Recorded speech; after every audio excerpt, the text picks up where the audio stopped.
1. About a month ago, I, a 19-year-old male, and my little brother, a 14-year-old male, went to our first ever Comic-Con.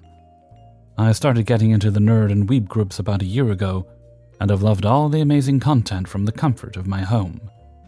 But when I found out that there was a convention not even 2 hours from where I live, I was like, yep, time to do this. Time to venture into the unknown. I jumped the gun early, however, and went the day before all the voice actors showed up, which was the whole reason why I was going. So I wandered around and got a lay of the land before calling it and going home for the day. When the next day came, I was ready, and so was my little brother. The second day, however, was a bit different. We had a church meeting right after Comic-Con, and me and my lazy butt, not wanting to take another change of clothes, decided to wear my Sunday best to Comic-Con. This forced my little bro to have to do the same if he wanted to come with me because, siblings. We got to the center, and no one really pays as much mind, thankfully, because I still don't like crowds, and I went to the first few voice actors to get their autographs and pictures. When I got up to the second voice actor, however, his assistant looked at me and said, "Are you two cosplaying Supernatural?"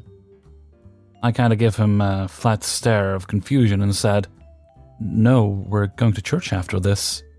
He chuckled and said that we looked exactly like Sam and Dean from Supernatural. This then caused the voice actor to look at us again and say, "Oh, they really do. They even have the hair done right." We laughed at the coincidence, and I thanked them for the time before we walked away. Not even 5 minutes later, and a group of nerds came up to us and asked if we were cosplaying from Supernatural. My brother and I looked at each other and gave the look before saying, "Yes, would you like pictures?" They emphatically said yes, as apparently they were huge fans of the show and had never seen a cosplay from the show. This continued to happen for the next 4 hours, getting random people coming up to us, asking if we were cosplayers and if they could get photos with us. All in all, it was a great experience, and I was happy to put smiles on people's faces. When I got home that night, I started watching Supernatural for the first time. I am almost done with Season 1 now. Can confirm I look a lot like Dean. 2. I was working at a restaurant at 18, while also studying full-time and doing a lot of extracurriculars. I was a server, but hadn't gotten money privileges yet because no one had any time to train me. The entitled mother came in with her 2 little bit less entitled kids, and a lot more people with her. It was like an 8-person party. They wanted to get seated together at the lunch rush hour, and after some work, I got a table outside for them. They complained then it was dirty, even when I started to clean it the second they got there. The last party had left like a minute ago. The problems started when I got the menus. We spoke English, but they wanted their native languages menus. No problem. I asked for their drinks, water, and started to write down appetizers. EM points at an appetizer. "I want to get that salad." "I'm sorry, but that's not a salad. It's an appetizer, so it's salmon with a salad garnish. Would you want the appetizer then a salad?" "But I want that salad." "I'm sorry, I'll try to explain. It is this size," and I gesture to show there's like a palm-sized portion of sliced cod salmon. "And it has just a decoration of salad on top. Like this." I gesture, sprinkling a few garnishes on. "But I want that salad." "Well, I'll show you and explain. The salmon isn't a salad. It's just a bit of salmon on a plate. These," and I try to find the salads from a different language menu and then point, "are the salads in the menu. And we can do the appetizer with the salad and get the cooks to put it on top." "But that costs more. That's stupid. You're a bad waiter." "Why do I need to pay more when I want that salad?" Pointing at the salmon appetizer, that most definitely still isn't a salad. I'm just at a loss for words at this point. I've tried gesturing, pointing at the word garnish in the English name below their native language menus, explaining that it's this size and will not be a salad. So what will we do now? You can most definitely get that appetizer, but I'll just say one more time that it is not a salad, it's just salmon. I will take it. I don't care. I write down all the appetizer orders and put them in the system. When I get to their table with their appetizers, "Where's my salad?" "That's not a salad. I ordered a salad with salmon." As I said, it wasn't and still isn't a salad, but you still... "But it said salad on the menu. Look, here." Pointing at the words, salad garnish. In my dreams, I vanish somewhere cold where I don't get a heat stroke. At the same time, I have to handle this BS. But actually, I just patiently nod and point at the few garnished salads on top of her salmon. Yep, that's the salad. EM looks like she might blow up, so I continue. "But I can very well take your main course orders, so you can get a salad to eat with that." There's salad 1, salad 2, a Greek salad. "I'll take the Greek salad then." Then we had a problem with specialty drinks. The coffee shop next door had their advertisements near the restaurant, and the EM wanted 2 of their lemonades. I explained that there's no way we could get that lemonade unless they wanted to wait for 30+ minutes. It was so hectic there, they couldn't make orders for the restaurant for a long time. And there was also a transfer fee, €1.50, for it to be brought from the coffee shop to the restaurant. EM didn't want to pay more and wanted the lemonades this instant. I offered a very sad compromise, Sprite or sparkling water with lemon slices. They said they wanted the sparkling water with lemon slices. And when I took the drinks over, it started again. "This is not lemonade. It doesn't even look the same as in the picture," pointing at the coffee shop. "Ma'am, you agreed to the sparkling water with lemon. It would have taken at least 30 minutes for the lemonades to arrive, and you also didn't want to pay a transfer fee." Realizing she did agree to it, "It's not lemonade, but I guess my kids will drink it." This attitude and the problem-making continued throughout their whole stay. While in the end, the EM got her salad, the party got whatever food they wanted, I got to run in the heat to serve their every order because it was so busy, I didn't have the time to even properly clean tables. The kids wanted and got more sparkling water with lemon, and I got to clean the mess they made on the table when they left. Food everywhere, napkins put in full water glasses, etc. Fun times. 3. The state I live in has crazy entitled people pretty much everywhere. So this crap doesn't surprise me at all, since I've seen it enough times in my life to become indifferent to it. But it's amusing to talk about it, so I'll tell it here. Though the first part isn't so amusing. In 2020, I lost my home in a wildfire, and was only left with whatever I could pack up in a Ford Focus during the evacuation. I was renting a basement apartment in a country house, and most of my stuff went up in flames. I realized that my car may get good gas mileage, but it's not going to hold a lot of stuff, or tow anything. My landlord evacuated his family in a big GMC truck with a fifth-wheel trailer. He had everything he needed from emergency food storage to backup vehicles. His wife drove another truck out fully loaded with a trailer full of their stuff. They had everything they needed to survive and more. That made me realize that I needed to be better prepared. I had to couch surf for a while, and I could never stay in one place for long as I was a guest and not a tenant, so I ended up living out of a tent in a field with several other people who'd also lost their homes to the fires. It was like a tent village set up by a local charity. The shelters were beyond full, and it's a warm climate, so tents were the best way to go considering the situation at the time.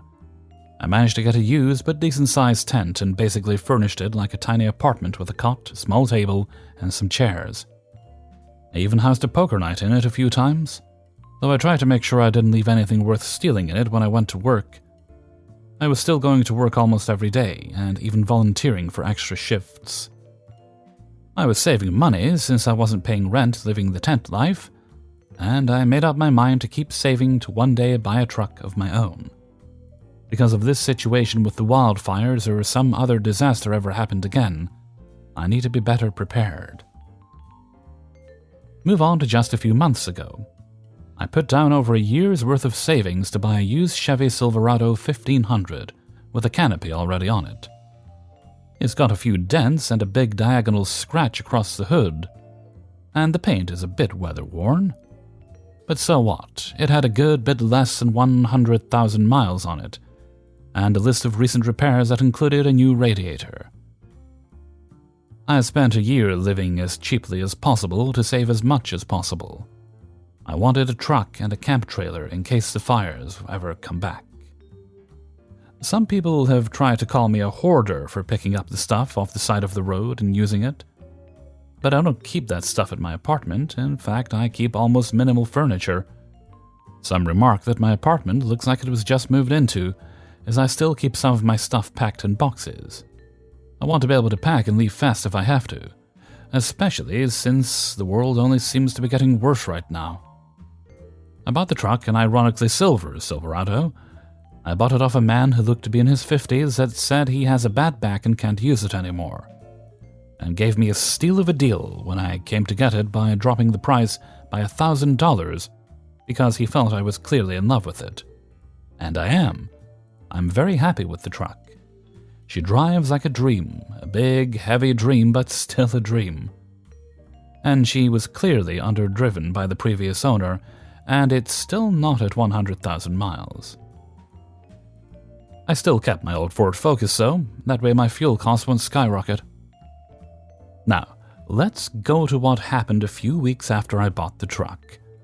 I was out in the same general area I bought the truck in to look at a used camp trailer that I was possibly interested in buying. But it ended up being in such bad shape that I turned it down because it was beyond my skills to repair. Before leaving the town, I stopped to eat at a local diner. Great burgers there, by the way. And as I was leaving the diner, I noticed a woman who looked to be somewhere in her 40s looking over my truck. I'm not going to use the term Karen to describe this person, because I know two women named Karen, and they're both fantastic people. So, no Karen here. But she did sort of have that look people associate with the stereotype. I asked the lady what she was doing poking around my truck, and she gave me a side glare while demanding to know where I got it. I said I just bought it a few weeks prior. She rushed up to me and said I didn't buy it, I stole it. I told her no, I purchased it from the title owner, so that makes it mine. The lady then rifled through her purse to pull out a smartphone and scrolled through it, and then she showed a photo of a truck in it. I looked at the truck in the picture, and I'll be a monkey's uncle, it was the same truck. The license plate and scratch on the hood were clearly visible. And there was also a man in the photo, the same guy who sold me the truck. When I acknowledged this, the crazy lady started yelling, "See? See?" and demanded I return it to her. She held her hand out for the keys and kept saying to give it back. I told her I bought the Silverado fair and square off the guy in the photo, and that it is my truck now, but she didn't let up. She went and sat on my bumper and called the police. She was heavily exaggerating while talking to the operator or dispatcher. Or whatever they call the person on the line when you call 911, I'm not sure. She refused to get off my truck, so I decided to just wait it out for the police to show up. When police got there, I stayed completely calm, but the crazy lady went off and started working up tears and saying that her truck went missing some time ago, and she finally found it. Then she demanded they arrest me for grand theft auto and get her truck back. I just calmly unlocked the doors, got my insurance card, registration, and license to hand to one of the officers. I told them to just check my documents, and they'd see I am the legal owner. But the crazy lady did not stop. She tried to run to the door of the truck I'd opened, but I relocked it before I shut it, and she tried repeatedly to pull on the handle while telling the police to just arrest me already. One of the officers calmed the lady down while the other one ran my information. He came back after a few minutes and said everything checks out. The crazy lady looked a British word I like to use that I think can best describe the moment. Gobsmacked. She said that it can't be and demanded the police check again, then pulled out her phone to show more pictures of the truck. I pointed out that the man in one of the photos was the one who sold the truck to me, and I have no idea what relation the crazy lady is to him. But he's the only person I bought the truck from. The police asked her who it was. She said it was her soon-to-be ex-husband. They were going through a divorce. I pointed out when I bought the truck her husband's name was the only one on the title. The crazy lady yelled at me that he'd originally bought it for her, and it was missing one day after she came home. All I could do was shrug and say I did not know her, but her husband was the legal owner before me, and I bought the truck from him. The police told her that I was correct and that it is legally my truck now. The lady went from crazy to just very sad as she cried that it was her truck and he sold it without her permission. I did feel sorry for the woman and said to the police that they may want to do a wellness check on her or something. They said I was free to go and they would handle the situation from there. When I was getting ready to leave, the crazy lady yelled that she was going to follow me to find out where I live, but the two officers didn't let her do so. I left the parking lot and hightailed it on the highway out of there. I later contacted the guy who sold me the truck, and he admitted that the crazy lady is his soon-to-be ex-wife. She cheated on him for the second time, and it was the final nail in the coffin for their marriage. The truck was always in his name only, and that woman had signed a prenup when they married, so the divorce was not going in her favor. It's been months now, and she has not found me again, so I'm probably in the clear as long as I avoid the area I bought the truck in. Though for all I know, she's not even living there anymore, since her husband divorced her.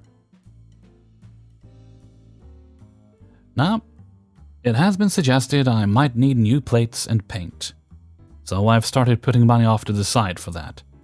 Considering the heat, I may just paint the truck white, as that color is better under the sun, and I like it.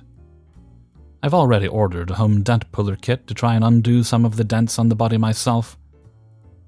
I'm not sure if I'm gonna pay to have the truck painted or try to paint it myself. Doing it DIY style sounds interesting, and I hear there's kits for buying everything you need to paint a vehicle for a little over $100 online. Either way, I should have the truck repainted and new plates eventually. And hopefully, if I ever run into the crazy lady again, she won't recognize me. 4. I'm 29 and had been dealing with this for some time, but recently it became ridiculous. My grandmother is the most special person I ever knew. And with special, I mean one of the most frustrating, entitled, narcissistic, condescending bitches on earth. She believes that she is the matriarch of the family, the highest authority that we all must obey, and for that, she has done a lot of things to all the family over the years. And recently, I became her main objective. A couple months ago, she organized a family meeting at her house, believing it was just a family meal. We all went. And when everyone was there, she revealed her true intentions. It was a trap. Apparently, someone told my grandmother that I was dating a girl, my girlfriend, and basically she exposed me to all the family. In that moment, I hadn't even told my parents about it yet. The following 30 minutes were a non-stop humiliation in front of all my family, saying how a failure I was, a shame to the family, a sinner, and how embarrassed she was that all her church's friends knew I was a shameless pervert. When I couldn't take her shit anymore, I got up from my chair, just to be slapped in the face for disrespecting her. After seeing that the rest of the family had finally intervened, getting her apart before she tried to pull my hair. The following weeks, she was nothing more than a constant headache.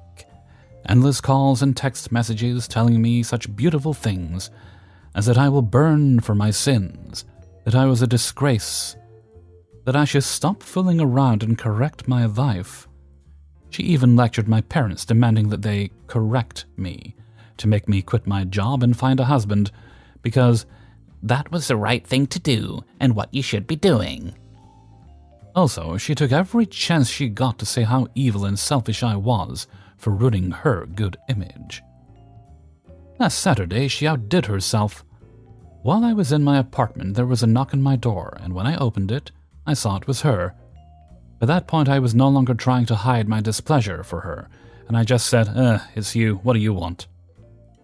Without being invited to come in, she went into my house, began to look around the place with an obvious gesture of disgust and disapproval on her face, and turned to see me with that look of superiority, as if she were doing me a favor just for being there. She told me that she had already given me more than enough time to reconsider and correct my life. So, she was there so that I could apologize to her. I just laughed sarcastically and told her that she was crazy and that she could go now. She then started lecturing me with the same speech again, but I didn't take it. I interrupted her and let out all the things I've wanted to tell her for a long time. That she was a stupid old witch, that she was not an authority figure to anyone, that her presence alone ruins our day, that nobody can stand her, that she is such a horrible and suffocating mother and grandmother, that she should not think it strange that none of her children love her or visit her unless she forces them to. I knew I had hurt her by the way she tensed her face and how she tried to hide the tears in her eyes. It was then that she said, "Enough. I can see that you don't understand the good way, and I will have to correct you in the old way. Give me the keys to this place. You will return to your parents, and you will be grounded until you learn to obey and do what I ordered." I still had the keys in my hand from when I opened the door, to which she extended hers, as if waiting for me to give them to her. I laughed out loud. This was too ridiculous. I couldn't take it seriously, and apparently that made her so mad that she lunged at me trying to grab my keys. We struggled. There were screams, things falling out of place. The damn witch got to the point of digging her nails into my arms and biting my hands. The scandal was such that a couple of our neighbors went out to see what was going on, and when my grandmother saw them, she started shouting that I was a thief and I was trying to rob her house. Obviously, they didn't believe her. They were my neighbors, they knew me. They separated her from me, and when she saw that they did not believe her and that I would not obey her, she threatened me with, "Your parents will know about this," and left. Since then, she's been telling everyone how I insulted her and violently attacked her. We all know her, we all know she is a liar. She just makes everyone's lives harder. 5. My story begins a few weeks back. I was on the bus going back home after school. The distance between my home and the school is actually quite significant, and the bus takes a needlessly long route, which makes it even worse.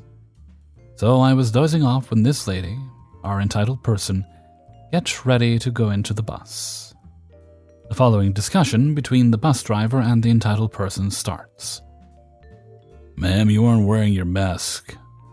I'm not sure for other countries, but where I live, wearing your mask on public transport is a strict must. "Could you please wear your mask or I can't let you board the bus." "I'll wear it when I get on." The EP proceeds to not wear her mask, but instead carry this little trolley with groceries into the bus. "Ma'am, please wear your mask now. I'm not letting you on the bus if you don't." "I'm wearing it." She takes a crumpled up mask out of her pocket and hangs it on the end of her ear, basically leaving it there to serve zero function. "Ma'am, the mask is meant to cover your mouth and nose. If you don't wish to cooperate, please leave." She and the bus driver then start having a really long argument, with the entitled person saying something about human rights and "it's my choice," which it very much isn't, it's a mandated rule, and the bus driver keeps telling her to leave the bus.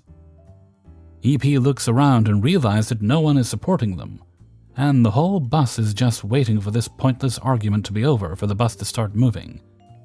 So they begrudgingly put the mask over their face and go back to their seat. The bus driver is relieved and the bus starts moving again. This might sound like the end of the story, but it seems like this entitled person wasn't satisfied with their loss, so a few stops later, the bus stopped at this train station. EP gets her little trolley and strolls off the bus without paying. The bus driver, who was already very irritated, confronted her, and the following ensues. "Ma'am, please pay the bus fee or I'm going to call the police." "I don't feel like paying. Why should I pay anyways for this horrible service?" "Whether you pay is not up to you or me. It's a law that all of us have to follow. Please pay or I'm calling the police." A few more remarks are passed around before the beans are spilled. It turned out that she didn't even pay when getting on the bus. This lady really expected to get on a bus not wearing masks or paying. So the bus driver has visibly hit their limit, and are demanding EP pay what is rightfully owed. This is where the real drama begins, though. She takes off her mask and throws it at the bus driver, all with a sick smirk on her face. The bus driver is absolutely furious and gets up from their seat, and the EP can see that they're in for a whirlwind of trouble, freezes up, and starts apologizing profusely, even taking out the money they owed the bus driver and handing them over. Bus driver takes the money and tells them to never get on their bus again. EP runs off, and the bus driver just throws away the dirty mask. They apologize to the whole bus about what happened, and the bus continues without any issue.